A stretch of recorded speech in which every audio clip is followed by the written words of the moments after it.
I have a condition called Emery-Dreifuss muscular dystrophy, so my arms don't straighten out, neither do my knees or my neck. And the most difficult part of my condition would just be being able to do simple little tasks that most other people can do, like brushing my hair or probably taking myself to the toilet is probably the biggest one. I first started at university doing counter-terrorism. I decided to change and do a Bachelor of Criminology and Justice, and now I'm in my final year at the moment. Muscular Dystrophy WA support us as a community. We feel that we're not on our own, we all face the same challenges.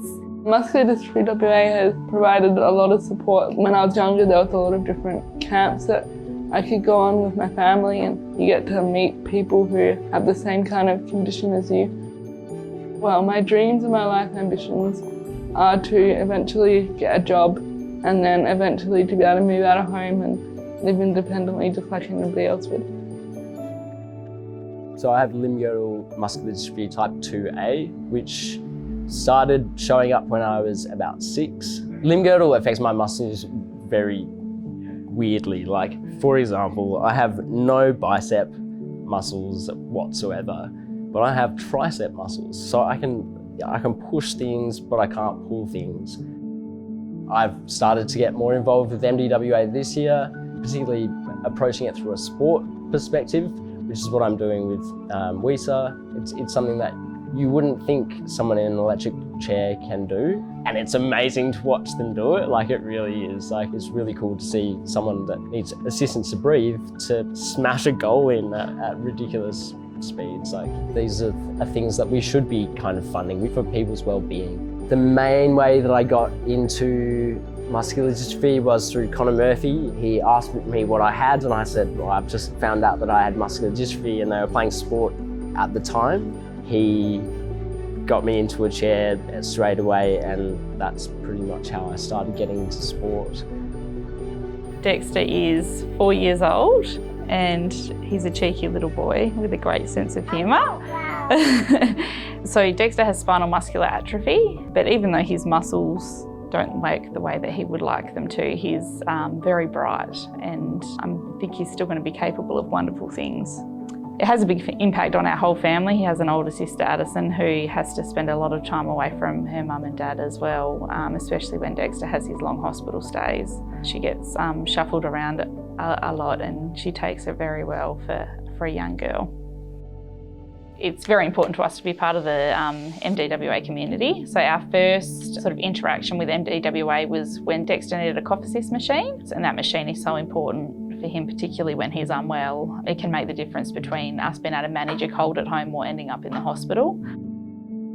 Bailey, he's our eldest, so he got diagnosed with Duchenne a little while ago, and he's got a little brother who's our youngest son, who's also got muscular dystrophy. He does struggle keeping up, and it does take a bit of a toll at times. So there are certain activities that he just can't participate in and can't do, and that's hard to take sometimes.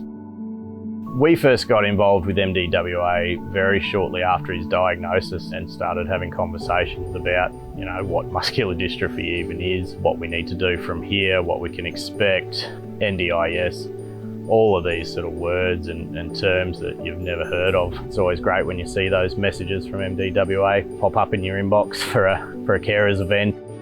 Bailey started Hail Mates last year. He's quite restricted in a lot of extracurricular things that he can do. So Hail Mates is a really great outlet for him. The school holiday programs are fantastic.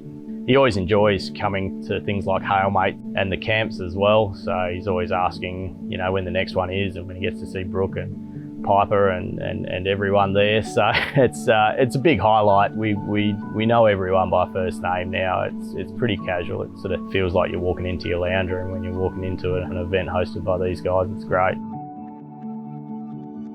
So we found out that something was going on with Ari probably at around 12 months old. And then by the time he was 22 months, we had a diagnosis.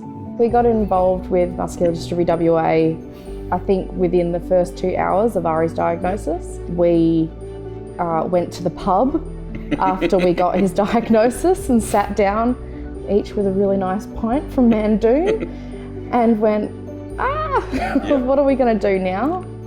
So we jumped on Google We and did what every other couple does. You sit there on your phone and you start researching what you can do. And I think the first name that came up was Piper from MDWA. Just a response from them straight away to hear someone on the other end of the line say, yep, it's okay, we'll have a chat, have a break, have a breather, and then come and see us. So it was great. really nice. They've helped us with information, they've helped us with planning for the NDIS, with fundraising, with just advocacy, talking to people. It's just been a journey that we now feel, I suppose, part of the organisation. Yeah, we do still have down days, days where you sort of go, why us and why him?